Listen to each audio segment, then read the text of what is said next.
ഏറ്റുമാനൂരിൽ വ്യാപാര സ്ഥാപനങ്ങളിൽ തീപിടുത്തം. 4 കടകൾ തീപിടുത്തത്തിൽ കത്തി നശിച്ചു.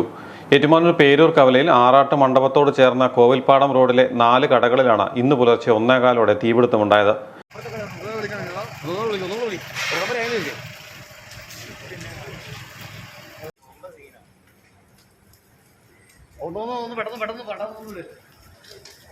ഇവിടെ പ്രവർത്തിക്കുന്ന ഫാമിലി ബ്യൂട്ടി പാർലറിൽ നിന്നാണ് മറ്റ് കടകളിലേക്ക് തീ പടർന്നതെന്നാണ് പ്രാഥമിക നിഗമനം. സൽക്കാര ഹോട്ടൽ, ഫാമിലി ബ്യൂട്ടി പാർലർ, കൊച്ചുപുരയ്ക്കൽ അരി വ്യാപാര കേന്ദ്രം, സമീപത്തെ പുകയില സ്റ്റേഷനറി വ്യാപാര സ്ഥാപനം എന്നിങ്ങനെ 4 കടകളാണ് കത്തിനശിച്ചത്. മത്സ്യ മാർക്കറ്റിലേക്ക് എത്തിയ തൊഴിലാളികളാണ് കടകളിലേക്ക് തീ പടരുന്നത് കണ്ടത്. ഇവർ അറിയിച്ചതിനെ തുടർന്ന് പോലീസും അഗ്നിരക്ഷാ സേനയും സ്ഥലത്തെത്തി.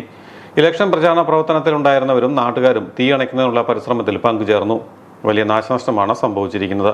പല കടകൾക്കും ലക്ഷങ്ങളുടെ നഷ്ടമാണ് ഉണ്ടായിരിക്കുന്നത്. ഇലക്ട്രിക്കൽ ഇൻസ്പെക്ടറേറ്റ് പരിശോധനയും ഫയർഫോഴ്സിന്റെ വിലയിരുത്തലിനും ശേഷം മാത്രമേ തീപിടുത്തം ഉണ്ടാകാനുള്ള കാരണം വ്യക്തമാകൂ. മന്ത്രി വി എൻ വാസവൻ, ഏറ്റുമാനൂർ നഗരസഭാ ചെയർപേഴ്സൺ ടോമി പുളിമാൻതുണ്ടം, തൊഴിലാളി ക്ഷേമനിധി board vice chairman ES Biju തുടങ്ങിയവർ അഗ്നിക്കിരയായ കടകൾ സന്ദർശിച്ചു. എന്തുകൊണ്ടാണ് സംഭവിച്ചതെന്നുള്ളത് പരിശോധിക്കുക എന്നുള്ളതാണ്. അതിന് 2-3 കൂട്ടർ നോക്കും.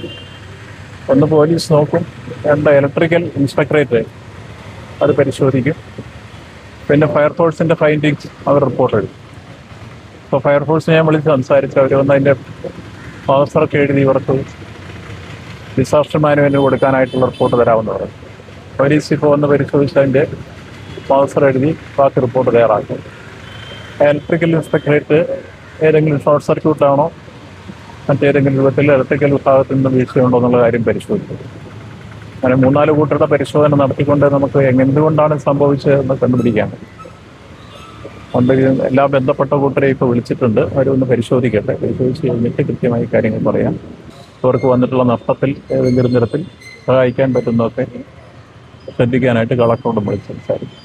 ക്ഷേമനിധിയിൽ നിന്ന് ഇവർ ഏത് ക്ലാസ്സിലുള്ള മെമ്പർഷിപ്പാണ് എടുത്തിരിക്കുന്നതെന്ന് പരിശോധിച്ചിട്ടാണ് അതിൻ്റെ നഷ്ടപരിഹാരം കൊടുക്കുക. A ക്ലാസ് മെമ്പർ ആണെങ്കിൽ 1.25 ലക്ഷം രൂപ വരെ നഷ്ടപരിഹാരം കൊടുക്കാനുള്ള അർഹതയുണ്ടാവും. അത് പോലീസിൻ്റെയും ഫയർഫോഴ്സിൻ്റെയും വില്ലേജിൻ്റെയും റിപ്പോർട്ടിൻ്റെ അടിസ്ഥാനത്തിലാണ് ക്ഷേമനിധി ബോർഡിൽ നിന്ന് അത്തരത്തിലുള്ള ആനുകൂല്യം വിതരണം ചെയ്യുക. അത് പരിശോധിച്ചതിന് ശേഷം ബാക്കി കാര്യങ്ങൾ ചെയ്യുന്നതായിരിക്കും. ആവശ്യമായിട്ടുള്ള എല്ലാ സഹായങ്ങളും ക്ഷേമനിധി ബോർഡിൻ്റെ ഭാഗത്തുനിന്ന് ഈ 4 സ്ഥാപന ഉടമകൾക്കും ആവശ്യമായിട്ടുള്ള സഹായങ്ങൾ ചെയ്തു കൊടുക്കാനുള്ള പരിശ്രമം നടത്തും.